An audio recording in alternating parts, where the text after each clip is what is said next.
Meneer Jan Bloukaas, kom ons probeer hierdie video weer. My bra, jy ken my van geen kant af nie. Jy het nie nodig om my te ken nie. I'm a nobody. Maar ek wil vir jou verskriklik baie dankie sê, my bra. So, 'n paar jaar terug het ek my dogtertjie verloor en ek en die Here het vrede gemaak daaroor, maar ons almal het altyd baie vra. Hoekom, waarom en wat? En ek het eendag gery en ek het vir die Here gevra, liewe Jesus, sê my asseblief nou, hoekom jy my dogter gevat het.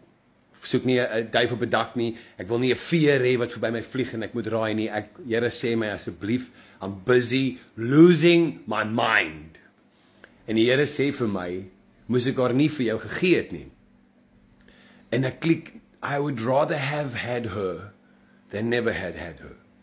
En ek is bly en ek het vrede gevind in dit, maar dit het altyd vir my gevind, daar's iets, 'n blokkasie tussen my en die Vader, en ek bou in ons verhouding elke dag, en it's amazing, en ek is bly daarvoor vir die genade, maar ek het altyd gesukkel, ek kan net nie deur daai blok kom nie. En jy, meneer Jan Bloukaas, my bra, wat deur so baie struggles gaan, en sy lyf vernuweer word, sy siel probeer gebreek word, hou jy so vas aan die Jesus. It helped me.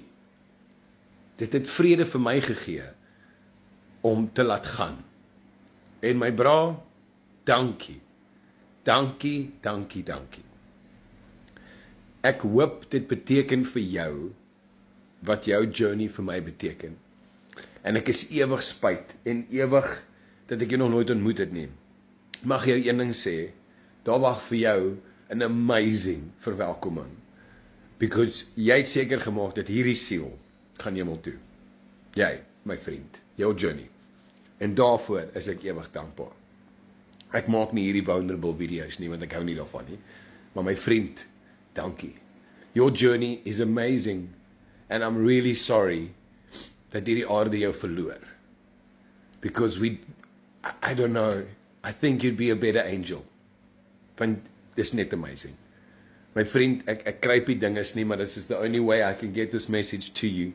Baie dankie dat jy vashou in die Here en in die Vader in die moeilikste tye en dat jy my weer kon leer om vas te hou in die Here in die moeilikste tye. My vriend, jy ken my nie, maar ek het jou lief. Dankie, Boeta. Dankie.